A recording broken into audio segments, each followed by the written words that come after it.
میں نے دل ہی دل میں انوشکا کو کوستے ہوئے اس کی طرف تیکھی نظروں سے دیکھا تو اس کے چہرے پر اطمینان کے تاثرات ابھرے ہوئے تھے، جیسے وہ کہہ رہی ہو سوری میں مجبور تھی۔ میں نے صرف نظر کیا، تبھی انوشکا رتن کمار سے مخاطب ہوئی، پتا جی آپ اتنی صبح آ گئے ہیں، خیریت تو ہے نا؟ وہ میں یہ ماتا جی کو بتانے آیا تھا کہ کل پتا جی کے لیے برہمن بھوج رکھا ہے، رتن کمار کہہ رہا تھا۔ مندر میں انتظامات کیے جا رہے ہیں، آپ دونوں بھی کل وہاں پہنچ جائیے گا اور تم بھی آ جانا، مجھے خوشی ہوگی۔ آخر میں اس نے مجھ سے مخاطب ہو کر کہا تھا اور میں نے اس بات میں سر ہلانے پر ہی اکتفا کیا تھا۔ برہمن بھوج یہ ہندوؤں میں مرے ہوئوں کے نام پر کھانا دینے کی سالانہ رسم ہوتی ہے۔ رتن کمار اسی حوالے سے بات کر رہا تھا۔ تھوڑی دیر بعد رتن کمار نے کہا، اچھا اب میں چلتا ہوں، اور رتن کمار گھر سے نکل گیا۔ اس کے جانے کے بعد میں نے ایک طویل سانس لیا۔ میرے اندر جو لاوا پک رہا تھا وہ سانس کے ذریعے باہر نکل گیا تھا۔ میں وہاں سے اٹھنا چاہتا تھا لیکن رتن کمار کی ماتا مجھ سے باتیں کرنے لگی اور میں نپے تلے انداز میں جوابات دیتا رہا۔ اس دوران انوشکا اپنی دادی کے لیے ناشتہ لینے اٹھ کر کچن میں چلی گئی تھی۔ کچھ ہی دیر کے بعد وہ واپس آئی تو حواس باختہ دکھائی دی۔ اس کی حالت دیکھ کر میں چونکا، البتہ اس کی دادی نے نوٹس نہیں لیا۔ انوشکا مجھ سے بولی، ونود میرے ساتھ ذرا کچن میں آؤ اور دادی کے لیے ناشتہ بنوانے میں میری مدد کرو۔ ہاں کیوں نہیں، میں بھی اس کی حواس باختگی کی وجہ جاننا چاہتا تھا، اس لیے فوراً ہی اٹھ کر اس کے ساتھ چل دیا۔ کچن میں آتے ہی وہ حواس باختہ لہجے میں بولی، ونود جلدی سے یہاں سے نکل جاؤ، تمہاری جان خطرے میں ہے۔ میں ٹھٹکا، میری جان؟ کیوں؟ کیا کوئی بات ہے؟ میں نے پتا جی کو کسی سے بات کرتے ہوئے سنا ہے۔ وہ سرگوشی میں بولی، وہ کسی سے کہہ رہے تھے کہ جس لڑکے کی تمہیں تلاش ہے وہ میرے گھر میں موجود ہے، جلدی سے پہنچو اور اس لڑکے کو جان سے مار ڈالو۔ میرے پتا سے تمہاری کیا دشمنی ہے؟ تم نے تو بتایا تھا کہ تم انہیں نہیں جانتے۔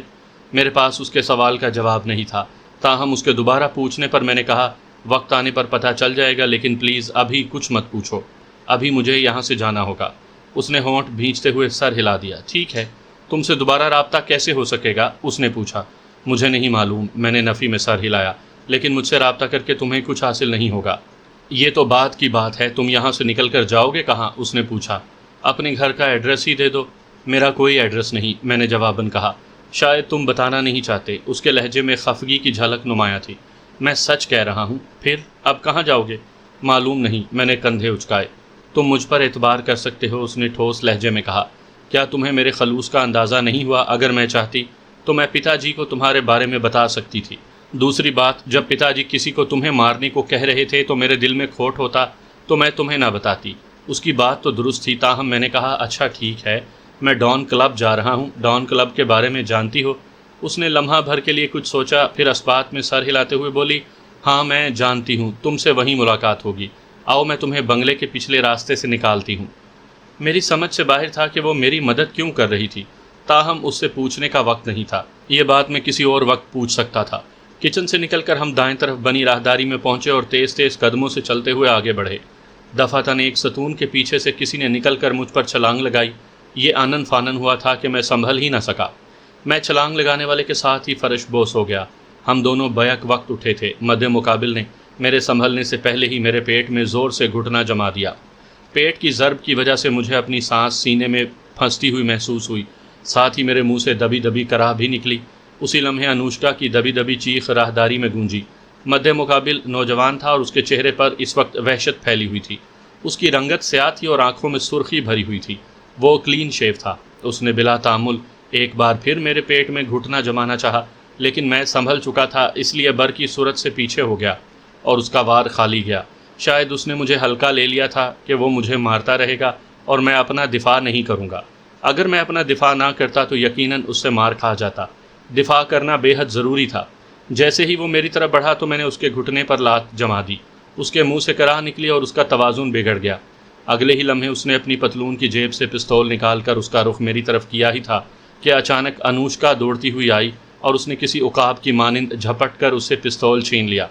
یہ سب اتنی تیزی سے ہوا تھا کہ میں بھی حیران رہ گیا تھا۔ انوشکا کا چہرہ غصے کی شدت سے سرخ ہو رہا تھا اور وہ تیکھے نینوں سے اس سیاہ رنگت والے نوجوان کو گھور رہی تھی۔ میرا خیال تھا کہ نوجوان پستول کا رخ اپنی طرف دیکھ کر ڈر جائے گا، لیکن وہ کافی جی دار تھا۔ اس نے پستول کی پرواہ نہ کرتے ہوئے مجھ پر حملہ کر دیا۔ میں اس کے حملے کے لیے بالکل تیار تھا، اس لیے میں نے خود کو بچاتے ہوئے اپنا عزلی اور کارگر وار کر دیا، یعنی میں نے اس کے ناک پر مکہ مار دیا۔ مکہ لگتے ہی اس کے منہ سے کراہ نکلی اور وہ انوشکا کی پرواہ کیے بغیر مجھے مغلظات سے نوازنے لگا۔ اس کے ناک سے خون نکل کر اس کے ہونٹوں پر پھیل گیا تھا۔ اس نے تصدیق کی خاطر ہاتھ ناک پر پھیرا تو اس کا ہاتھ خون سے بھر گیا۔ وہ دوبارہ مغلظات بکتا ہوا مجھ پر جھپٹا۔ اس نے مجھے گریبان سے پکڑ کر دیوار کے ساتھ لگایا اور میرے پیٹ میں دوبارہ گھٹنا مارنا چاہا، لیکن ناکامی اس کا مقدر ٹھہری۔ میں نے اس کے ناک پر اس بار سر کی ٹکر ماری تھی۔ شاید اب وہ تکلیف کی شدت سے بل بلا اٹھا تھا، کیونکہ اس کے ناک سے خون کا فوارہ چھوٹ پڑا تھا، جس کے چند چھینٹے میرے لباس پر بھی پڑے تھے۔ میں نے اس کے سنبھلنے سے پہلے ہی اس کے پیٹ میں گھٹنا جما دیا۔ اس کے منہ سے نکلنے والی کراہ بہت ہی خوفناک تھی۔ وہ الٹے قدموں لڑکھڑاتا ہوا ستون سے جا ٹکرایا۔ وہ سنبھلا اور افتاؤں خیزاں میری طرف بڑھا ہی تھا کہ دفعتاً انوشکا کی لرزتی آواز سے راہداری گونج اٹھی، رک جاؤ ورنہ میں گولی چلا دوں گی۔ اس کی آواز سن کر نوجوان ٹھٹک کر رک گیا۔ ہم دونوں نے بیک وقت گردنیں موڑ کر اس کی طرف دیکھا تو انوشکا ہونٹ بھینچے غصیلی نظروں سے نوجوان کو دیکھ رہی تھی اور پستول دونوں ہاتھوں سے تھامے اس کی طرف کیا ہوا تھا۔ اس کے ہاتھ آہستہ آہستہ کپ کپا رہے تھے۔ نوجوان لمبے لمبے سانس لیتا ہوا اسے دیکھنے لگا۔ پیچھے ہٹ جاؤ جلدی، انوشکا نے نوجوان کو حکم دیا، لیکن وہ ٹس سے مس نہ ہوا۔ وہ اپنی جگہ مضبوطی سے قدم جمائے کھڑا کھا جانے والی نظروں سے دیکھ رہا تھا۔ میڈم، وہ ہانپتے ہوئے بولا، تم بیچ میں مت پڑو ورنہ مجھے تمہارے ساتھ بھی کچھ کرنا پڑے گا اور رتن صاحب ناراض ہو جائیں گے۔ میں کہہ رہی ہوں پیچھے ہٹو۔ وہ اس کی بات نظر انداز کرتے ہوئے تند لہجے میں بولی، اگر تم نے میرا حکم نہ مانا تو میں تمہارے دل میں گولی مار دوں گی۔ موت کو سامنے دیکھ کر بڑے بڑوں کا پتا پانی ہو جاتا ہے، اس کے ساتھ بھی ایسا ہی ہوتا۔ انوشکا کی دھمکی کا اس پر اتنا اثر ہوا کہ اس کے چہرے پر گھبراہٹ کے تاثرات نمودار ہو گئے اور وہ چند قدم پیچھے کی جانب بھدک گیا۔ یہ پاکستانی ٹیررسٹ ہے، اس نے میرے بارے میں انکشاف کرتے ہوئے کہا۔ یہ تمہارے پتا کی ہتیا کرنے آیا ہے۔ پاکستان کا نام سن کر انوشکا کو میں نے چونکتے ہوئے دیکھا تھا، تاہم اس نے صرف نظر کرتے ہوئے کہا، یہ کون ہے اور کون نہیں، مجھے کوئی سروکار نہیں، بس تم پیچھے ہٹ جاؤ اور ہمارے پیچھے مت آنا، ورنہ اس بار گولی چلانے میں 1 سیکنڈ دیر نہیں کروں گی۔ پھر وہ مجھ سے مخاطب ہوئی، آؤ ونود۔ میں تمسخر بھری نظروں سے نوجوان کو دیکھتا ہوا انوشکا کی طرف بڑھا۔ انوشکا پستول کا رخ نوجوان کی طرف کیے الٹے قدموں پیچھے ہٹنے لگی۔ نوجوان کا بس نہیں چل رہا تھا کہ وہ مجھ پر ایک بار پھر جھپٹ پڑے۔ مجھے اس کی حالت پر ہنسی آ رہی تھی۔ شاید وہ سوچ بھی نہیں سکا ہوگا کہ رتن کمار کی بیٹی ہی میری ڈھال بن گئی۔ اس کا نام ونود نہیں علی ہے۔ نوجوان نے ایک بار پھر انوشکا کو اکسانے کی کوشش کی، پھر سابقہ الفاظ دہرائے، یہ تمہارے پتا کا دشمن ہے۔ تم جانتی ہو مسلح کبھی ہمارے دوست نہیں ہو سکتے۔ تم راستے سے ہٹ جاؤ، میں اسے رتن صاحب کے پاس لے جاؤں گا۔ خاموش رہو، انوشکا پھنکارتے ہوئے بولی۔ وہ بڑی ہی عجیب لڑکی تھی اور اس نے مجھے حیران کر دیا تھا۔ اپنے باپ کا دفاع کرنے کے بجائے وہ میرا دفاع کر رہی تھی۔ ایک وہ عذرا تھی جس نے میری ایک بات پر بھی یقین نہیں کیا تھا اور مجھے ہی قصوروار ٹھہراتی رہی تھی۔ حالانکہ انوشکا کو ابھی میں نے اس کے باپ کی اصلیت سے آگاہ بھی نہیں کیا تھا۔ اب اس کا یہ رد عمل تھا کہ اگر اسے پتہ چل جائے کہ اس کا باپ روسیاہی ہے، عیاشی کے لیے لڑکیاں خریدتا ہے، تو پھر اس کا کیا رد عمل ہوگا۔ ممکن ہے اسے اپنے باپ سے نفرت ہو جائے۔ میرا مقصد باپ بیٹی میں نفرت کا بیج بونا نہیں تھا، میں صرف رتن کمار کو کیفر کردار تک پہنچانا چاہتا تھا۔ انوشکا کی بات کے جواب میں نوجوان خاموش رہا، لیکن اس کی جو کیفیت تھی وہ میں سمجھ سکتا تھا۔ اسے یقیناً یہ ڈر تھا کہ جب وہ رتن کمار کے سامنے جا کر کہے گا کہ اس کی بیٹی اس کے دشمن کی ڈھال بن گئی تھی اور اس نے اسے فرار کروا دیا تھا، تو تب وہ اس کا کیا حشر کرے گا۔ میری نظر میں رتن کمار بے وقوف تھا۔ میں اس کے گھر میں موجود تھا اور اس نے مجھے مارنے کے لیے اپنا ہرکارہ بھیجا تھا۔ کم سے کم مجھے یہاں سے جانے تو دیتا یا میری نگرانی کراتا اور پھر مجھ پر ہاتھ ڈالتا۔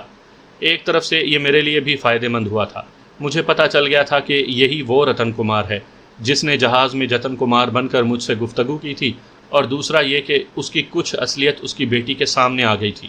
راہداری کے آخر میں ایک دروازہ تھا جو بند تھا۔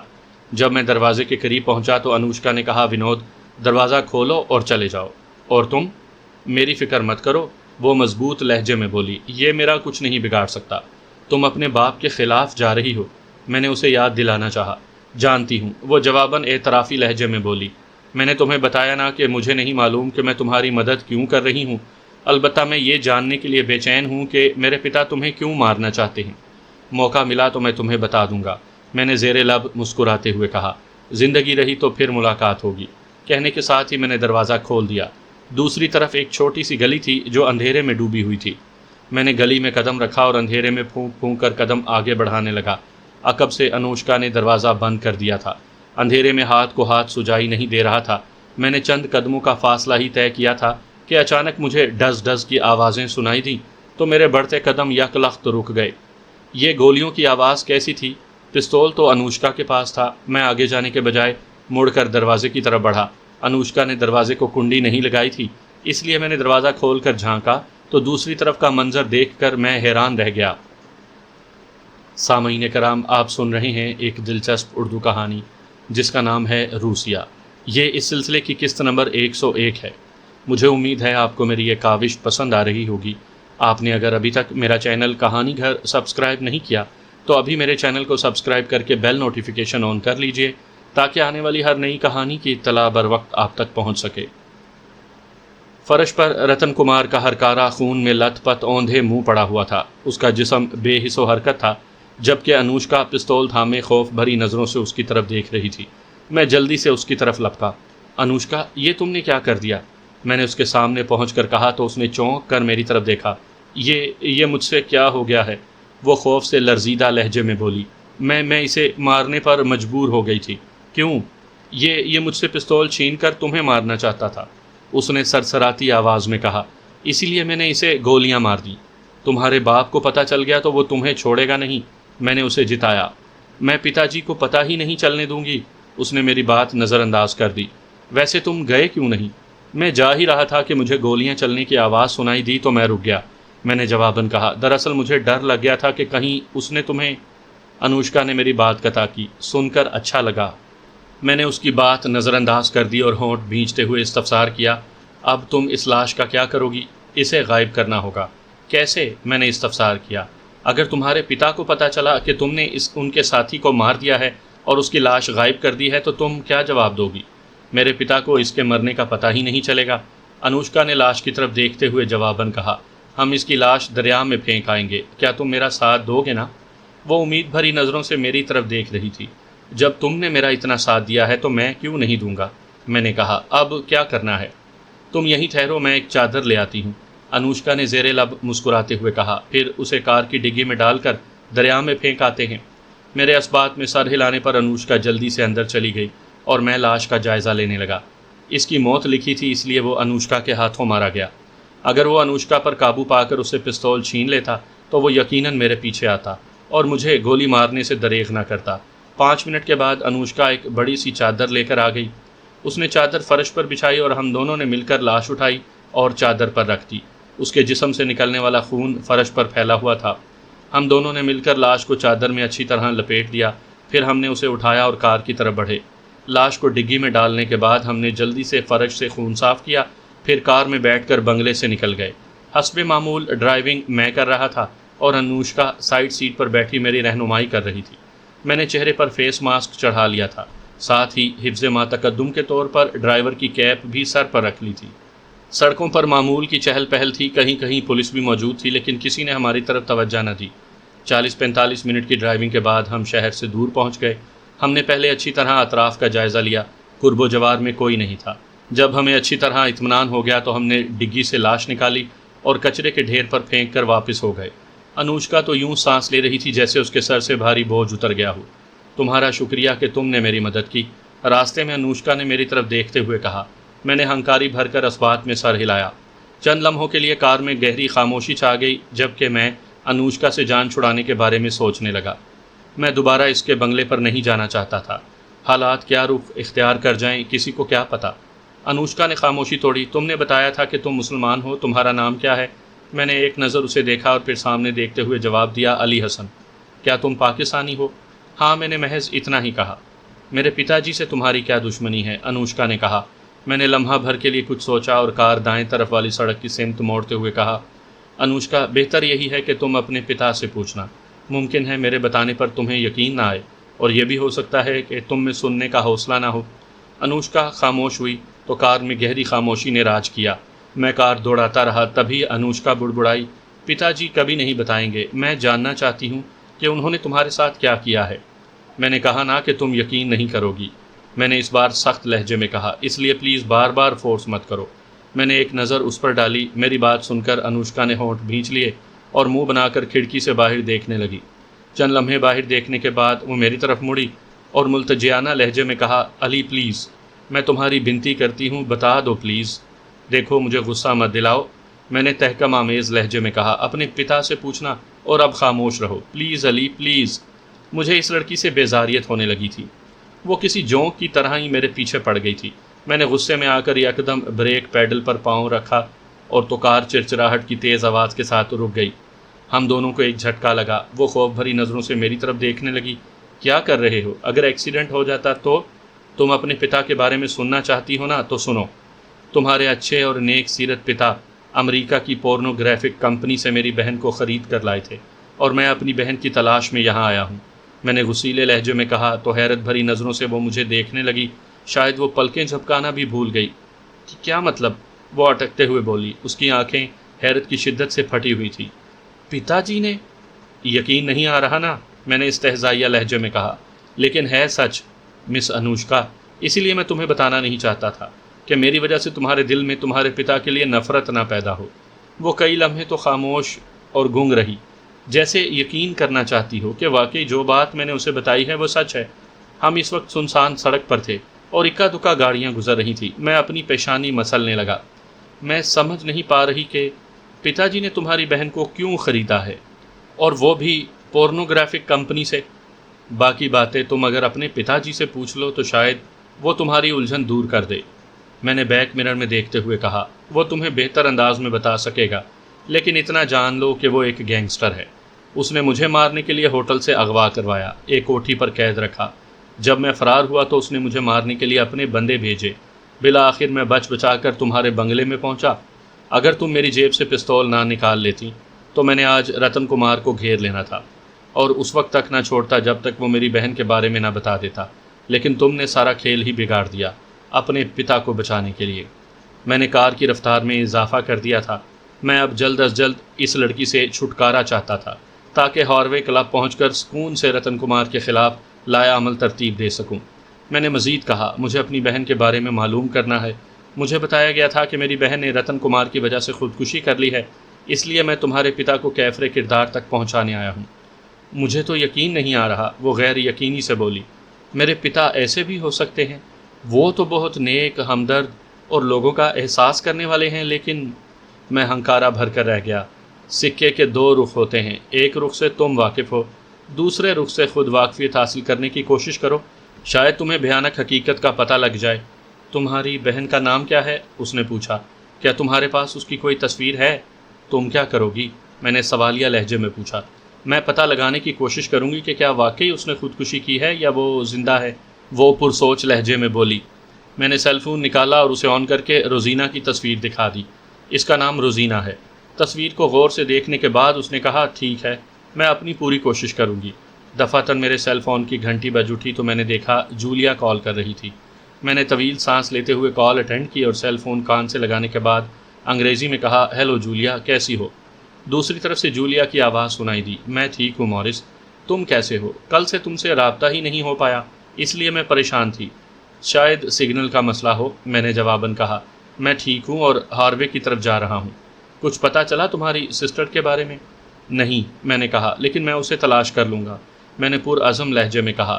اس سے چند اور باتیں ہوئیں اور پھر میں نے سیل فون آف کر کے جیب میں رکھ لیا۔ یہ جولیا کون ہے؟ دفعتاً انوشکا نے پوچھا۔ میری دوست ہے، میں نے جواباً کہا۔ اچھا یہ بتاؤ کہ تم اپنے گھر کیسے جاؤ گی؟ میں تو تمہارے ساتھ نہیں جا رہا، آبادی میں پہنچتے ہی میں کار سے اتر جاؤں گا۔ پھر میں کیسے گھر جاؤں گی؟ انوشکا پریشان لہجے میں بولی۔ مجھے تو کار چلانی ہی نہیں آتی۔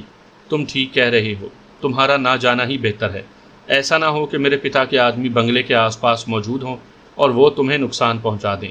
تم ایسا کرو کہ آبادی میں پہنچتے ہی تم اتر جانا، میں ٹیکسی سے گھر چلی جاؤں گی اور ڈرائیور سے کہہ دوں گی کہ وہ کار لے آئے، ویسے بھی آج ڈرائیور آ ہی جائے گا۔ میں نے اس بات میں سر ہلایا۔ آبادی میں پہنچتے ہی میں کار سڑک کے کنارے روک کر اتر گیا۔ پہلے انوشکا کی طرف دیکھا، پھر مخاطب ہوا، تم نے میری جان بچائی، تمہارا شکریہ۔ ایک بات یاد رکھنا علی، انوشکا سنجیدہ لہجے میں بولی، میں مذہب سے ہندو ہوں، لیکن میرے سینے میں بھی دل ہے اور نا انصافی تو مجھ سے برداشت ہی نہیں ہوتی۔ میرے پتا نے اگر تمہارے ساتھ بہت غلط کیا ہے تو انہیں اس کا خمیازہ بھگتنا ہوگا۔ میں اپنے پتا کو بہت اچھا اور نیک انسان سمجھتی تھی، وہ میرے آئیڈیل تھے، لیکن جو کچھ تم نے ان کے بارے میں بتایا ہے، میں ابھی تک شوق ہوں۔ اگر میں ان کی بات نہ سن لیتی تو میں تمہیں ہی قصوروار سمجھتی۔ تمہارا دل بہت بڑا ہے انوشکا۔ میں ایسی ہی ہوں علی، اس نے کہا۔ تم جانتے ہو کہ ہمارے ملک میں ہندو کمیونٹی انتہا پسند لوگوں پر ہے، اور وہ مسلمانوں پر بے انتہا ظلم کرتے ہیں، ان کے گھروں کو آگ لگاتے ہیں، معصوم بچوں کو قتل کرتے ہیں۔ مجھے ان سب کا بھی بے حد دکھ ہوتا ہے، لیکن میں مجبور ہوں، کچھ کر نہیں سکتی۔ ٹھیک ہے انوشکا، اب مجھے چلنا ہوگا، میں نے طویل سانس لیتے ہوئے کہا۔ اپنا خیال رکھنا۔ تم بھی اپنا خیال رکھنا، انوشکا نے کہا۔ اور ہاں، اپنا نمبر دیتے جاؤ، ہو سکتا ہے میں کسی موڑ پر تمہارے کام آ جاؤں۔ میں نے کچھ سوچا اور اسے اپنا نمبر دے دیا۔ اس کے بعد میں کار سے اتر کر تیز تیز قدموں سے چلتا ہوا ایک طرف بڑھ گیا۔ ہر جگہ لوگ موجود تھے۔ ایک مندر کے سامنے بہت سے لوگ جمع تھے، وہاں کھانے کی کوئی چیز بانٹی جا رہی تھی۔ تھوڑی ہی دور جانے کے بعد مجھے ایک ٹیکسی مل گئی اور میں ڈان کلب روانہ ہو گیا۔ سیٹ کی پشت سے سر ٹکاتے ہوئے میں نے اللہ کا شکر ادا کیا کہ اس نے میری ہر لمحہ مدد کی تھی۔ ایک ہندو مذہب کی لڑکی کو میری مدد کے لیے بھیجا۔ انوشکا واقعی مختلف لڑکی ثابت ہوئی تھی۔ اس کی باتوں سے میں خاصا متاثر تھا۔ ہندو ہونے کے باوجود وہ حق کا ساتھ دے رہی تھی۔ تقریباً آدھے گھنٹے کے بعد میں ڈان کلب پہنچ گیا۔ کلب خاصے وسیع رقبے پر پھیلا ہوا تھا۔ اس وقت دن کے 12 بجنے والے تھے۔ کلب کے کمپاؤنڈ میں اکا دکا ہی افراد موجود تھے۔ پارکنگ میں بھی چند گاڑیاں موجود تھیں۔ یقیناً یہاں رات کو رونق لگتی ہوگی۔ میں کلب میں داخل ہو گیا۔ ایک بڑے سے کاؤنٹر کے پیچھے ایک نوجوان کھڑا بوتلوں کو ریک میں ترتیب سے رکھ رہا تھا۔ اس کی میری طرف پشت تھی۔ میں کاؤنٹر پر پہنچ گیا اور گلا کھنکارا تو اس نے گردن موڑ کر میری طرف دیکھا۔ شکل و صورت سے وہ انڈین ہی لگتا تھا۔ اس کی رنگت سانولی تھی اور وہ میرا ہم عمر ہی دکھائی دیتا تھا۔ مجھے مسٹر ہاروے سے ملنا ہے۔ میں نے اس کے بولنے کا چند لمحے انتظار کیا۔ جب اس نے کوئی بات نہ کی تو میں نے شروعات کی۔ کس سلسلے میں؟ اس نے چونکتے ہوئے استفسار کیا۔ اگر وہ آفس میں موجود ہوں تو تم انہیں یہ کہہ دو کہ امریکہ سے مس جولیا نے مورس کو بھیجا ہے، میں نے جواباً کہا۔ مسٹر ہاروے تو ابھی نہیں آئے، اس نے کہا۔ تم اس طرح کرو کہ وہاں بیٹھ جاؤ، جب وہ آئیں گے تو میں انہیں اطلاع کر دوں گا۔ وہ کب تک آ جائیں گے؟ اس نے اپنی کلائی پر بندھی گھڑی میں وقت دیکھا اور پھر میری طرف دیکھتے ہوئے کہا، بس آنے ہی والے ہیں۔ میں نے اس بات میں سر ہلایا اور ہال کے کونے میں پڑی ہوئی ایک کرسی پر بیٹھ گیا۔ کاؤنٹر بوائے دوبارہ اپنے کام میں مصروف ہو گیا۔ کچھ ہی دیر گزری تھی کہ کلب کا سٹاف آ گیا۔ ان میں نوجوان لڑکے لڑکیاں بھی شامل تھے۔ انہوں نے یونیفارم پہنی اور ہر کوئی اپنے کام میں مصروف ہو گیا۔ میں بڑی بے چینی سے ہاروے کا انتظار کرتا رہا۔ تقریباً دن کے 1 بجے ہاروے آیا۔ چونکہ میں نے اس کی شکل نہیں دیکھی تھی، اس لیے جب وہ آیا تو میں اسے پہچان نہ سکا۔ اسی لمحے ایک لڑکی میری طرف آتی دکھائی دی۔ مسٹر مورس؟ لڑکی نے قریب پہنچ کر استفسار کیا۔ میں نے چونک کر اس کی طرف دیکھا۔ یس، آپ کو جیکسن بلا رہا ہے، کہنے کے ساتھ ہی اس نے کاؤنٹر کے پیچھے کھڑے نوجوان کی طرف اشارہ کیا۔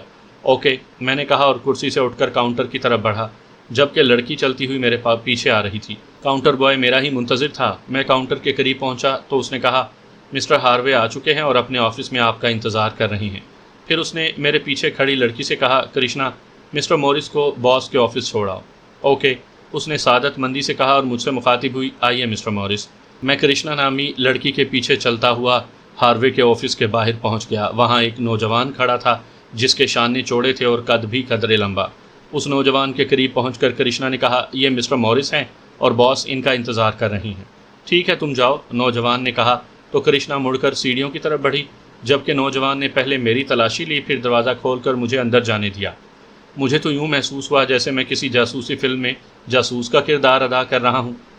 ایسا میں نے انگلش فلموں میں دیکھا تھا، آج حقیقت میں میرے ساتھ ہوا تھا۔ بہرکیف میں ہاروے کے آفس میں داخل ہوا۔ آفس کافی بڑا اور شاندار انداز میں سجا ہوا تھا۔ آفس میں میز کے پیچھے ایک پختہ العمر آدمی بیٹھا تھا۔ اس کا چہرہ چوڑا لیکن پیشانی کشادہ تھی۔ سر کے بال بھی آدھے سفید اور آدھے کالے تھے۔ مجموعی طور پر وہ کافی سنجیدہ مزاج دکھائی دیا۔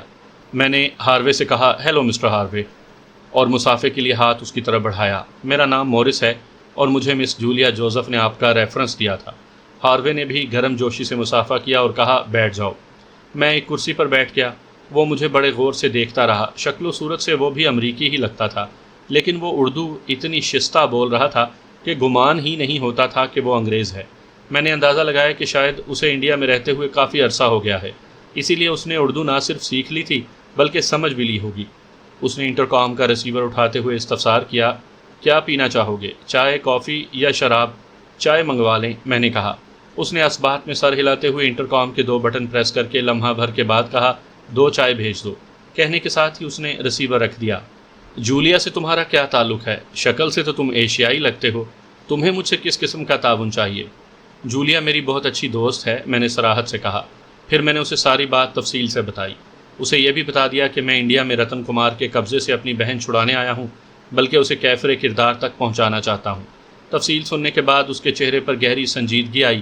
کیا رتن کمار یہاں کا گینگسٹر ہے؟ ہاں۔ کیا تم مجھ سے مل چکے ہو؟ ہاروے نے پرسوچ لہجے میں کہا۔ یا تمہارے پاس اس کی تصویر ہے؟ دوسری بات، کیا تمہیں پورا یقین ہے کہ تمہاری بہن اسی کے قبضے میں ہے؟ ہاں، جینیفر نے تو یہی بتایا تھا، میں نے جینیفر کا لکھا ہوا خط تصور میں لاتے ہوئے کہا۔ پھر ہیری ٹام نے یہ بتایا تھا کہ میری بہن کو جب رتن کمار نے ایک کمرے میں بند کیا تھا تو اس نے گلے میں پھندا ڈال کر خودکشی کر لی تھی۔ اگر اس نے خودکشی کی تھی تو اس کا ذمہ دار رتن کمار ہے، اور میں رتن کمار کو سزا دیے بغیر واپس نہیں جاؤں گا، اس لیے آپ کو میرے ساتھ تعاون کرنا ہوگا۔ میں چاہتا ہوں کہ آپ کسی طرح رتن کمار کو میرے سامنے لا دیں۔ ہاروے نے ہنکاری بھری اور پھر طویل سانس لیا۔ میں تمہارے ساتھ ہر قسم کا تعاون کروں گا مورس، کیونکہ تمہاری پشت پر جولیا ہے، اور میں جولیا کی کوئی بات نہیں ٹال سکتا۔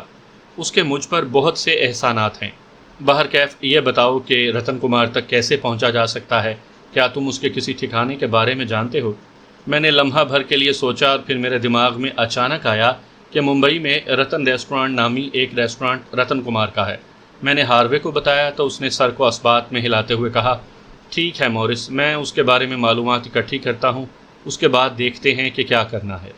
اسی لمحے دروازے پر دستک ہوئی تو ہاروے نے یس کہا۔ دروازہ کھلا اور ایک نوجوان ٹرے اٹھائے اندر آ گیا۔ اس نے ایک ایک کپ ہمارے سامنے رکھا اور واپس چلا گیا۔ ہم دونوں چائے پینے کے ساتھ ساتھ رتن کمار کے حوالے سے باتیں بھی کرتے رہے۔ میں نے ہاروے کو یہ بھی بتایا کہ کل کالی دیوی کے مندر میں رتن کمار ایک رسم کر رہا ہے، وہ یقیناً وہیں موجود ہوگا۔ وہاں اس کی ماں اور بیٹی انوشکا بھی آئیں گی۔ میں نے ہاروے کو انوشکا کے بارے میں بھی بتا دیا تھا کہ میں اس کی مدد سے ہی بنگلے سے نکلنے میں کامیاب ہوا ہوں۔ ہاروے نے کلب میں ہی میرے لیے ایک کمرہ مختص کروا دیا تھا۔ کمرہ خاصا بڑا اور خوبصورت انداز میں سجا تھا۔ کمرے میں آنے کے بعد میں نے نہا دھو کر فریش ہوا اور اس کے بعد 2 گھنٹے کی نیند لی۔ سو کر اٹھنے کے بعد میں کافی چاقو چوبند تھا، کھانا بھی مجھے کمرے میں مل جاتا تھا۔ ہاروے نے ایک آدمی کو میری خدمت پر مامور کر دیا تھا۔ میں نے جولیا سے بات کرنے کے لیے واٹس ایپ آن کیا۔ اتفاق سے جولیا آن لائن ہی تھی، شاید وہ ابھی تک جاگ رہی تھی کیونکہ وہاں تو اس وقت رات ہوگی۔ ہیلو جولیا، میں نے یہ لکھ کر سینڈ کر دیا۔ چند سیکنڈ ہی گزرے تھے کہ اس نے میرا میسج پڑھ لیا، پھر اس نے ویڈیو کال کر دی۔ ہائے مورس، کیسے ہو؟ میں ٹھیک ہوں جولیا، تم کیسی ہو؟ جواباً میں نے کہا، میں بھی ٹھیک ہوں۔ جولیا نے کہا، رتن کمار کا کچھ پتہ چلا؟ ہاں، کہنے کے ساتھ ہی میں نے مختصراً رتن کمار کے بارے میں بتا دیا تو وہ حیران رہ گئی۔ کہنے لگی، جیسے ہی رتن کمار آیا تھا تو تم اسے پکڑ لیتے اور اس سے اپنی بہن کے بارے میں پوچھ لیتے۔ فکر نہ کرو جولیا، وہ کب تک بچتا رہے گا، ایک نہ ایک دن میں اس تک پہنچ ہی جاؤں گا۔ تم اس وقت کہاں ہو؟ تم ایسا کرو، ہاروے کے پاس چلے جاؤ، وہ تمہیں مکمل تحفظ بھی فراہم کرے گا اور رتن کمار تک پہنچنے میں مدد بھی کرے گا۔ میں ہاروے کے پاس ہی ہوں، میں نے زیر لب مسکراتے ہوئے کہا۔ گڈ، یہ تو اچھی بات ہے، اس نے رتن کمار کے حوالے سے مدد اور تعاون فراہم کرنے کا وعدہ کیا ہے، میں نے اسے آگاہ کیا۔ بس پھر تم پریشان نہ ہو، جولیا نے کہا، وہ تمہاری ہر طرح سے مدد کرے گا۔ ہاں ٹھیک کہہ رہی ہو، میں نے ٹھنڈی سانس اپنے اندر انڈے لی۔ دوبارہ امریکہ کب آؤ گے؟ جولیا نے استفسار کیا۔ جب موقع ملا تو ضرور آؤں گا، اپنی ساری فیملی کو بھی ساتھ لے آنا۔ ٹھیک ہے، میں نے خوش دلی سے کہا۔ پھر کچھ ضروری باتوں کے بعد میں نے رابطہ منقطع کر دیا۔ چند ہی لمحے گزرے تھے کہ سیل فون پر میسج ٹون 2 مرتبہ بجی۔ ایک میسج شانزے کی طرف سے تو دوسرا مرینا کی طرف سے تھا۔ سب سے پہلے میں نے مرینا کا میسج پڑھا۔ اس میں لکھا تھا، بھائی آپ کیسے ہیں، کہاں ہیں؟ امی آپ کو یاد کرتی ہیں، آپ کو آن لائن دیکھا تو میسج کر دیا۔ میں نے مرینا سے کچھ دیر باتیں کی، اسے بتایا کہ میں اس وقت انڈیا میں ہوں اور رتن کمار تک پہنچنے والا ہوں، بہت جلد میں واپس پاکستان آ جاؤں گا۔ اس کے بعد شانزے سے بھی بات ہوئی، وہ بھی میری وجہ سے پریشان تھی۔ سب سے اہم خبر اس نے یہ سنائی کہ اس کا باپ چودھری باسط پکڑا گیا ہے، لیکن اس نے بعد از گرفتاری ضمانت کروا لی تھی اور اب اس پر کیس چل رہا تھا۔ چودھری باسط کے بارے میں سن کر غصے سے میرے کانوں کی لوئیں سرخ ہو گئیں۔ سارا کھیل ان باپ بیٹوں کی وجہ سے شروع ہوا تھا جو ابھی تک جاری تھا، معلوم نہیں کہ کب تک یہ کھیل ختم ہوگا۔ میں اٹھ کر کھڑکی کے پاس کھڑا ہوا اور پردہ ہٹا کر باہر شہر کا نظارہ کرنے لگا۔ میں بور ہو رہا تھا، اس لیے کمرے سے باہر نکل کر کلب کے ہال میں پہنچ گیا۔ وہاں پر کافی لوگوں کی رونق لگی ہوئی تھی، کچھ لوگ شراب پی رہے تھے، ہلکی ہلکی آواز میں انڈین میوزک بھی چل رہا تھا۔ کچھ ہی دیر کے بعد جب ہال لوگوں سے کھچا کھچ بھر گیا تو وہاں ایک رقاصہ آئی اور میوزک کی لے پر تھر تھر آنے لگی۔ کلب کا دروازہ بند کر دیا گیا تھا اور لوگ پوری توجہ سے رقاصہ کا رقص دیکھنے لگے۔ میرے پاس ایک ویٹر بھی آیا مگر میں نے کوئی چیز نہ منگوائی، میں ان چیزوں کا شوقین ہی نہیں تھا۔ تھوڑی دیر رقص دیکھنے کے بعد میں واپس اٹھ کر اپنے کمرے میں آ گیا، ٹی وی آن کیا اور نیوز چینل لگایا تو وہاں کے سیاستدان ایک ٹاک شو میں پاکستان کے خلاف زہر اگلنے میں مصروف تھے۔ میں چند منٹ تو ان کی بکواسیات سنتا رہا، پھر میں نے چینل بدل دیا۔ میں نے بہت سے چینلز دیکھے مگر وہاں ایک بھی پاکستانی چینل نہیں تھا۔ پھر میں نے ایک انگلش فلم لگا لی اور وقت گزارنے لگا۔ کچھ ہی دیر گزری تھی کہ انٹرکام کی گھنٹی بجی۔ میں نے ریموٹ سے آواز میوٹ کی اور ریسیور اٹھا کر کان سے لگایا، ہیلو مورس، میرے آفس میں آ جاؤ۔ دوسری طرف سے ہاروے کی آواز سنائی دی تو میں بے اختیار چونک پڑا۔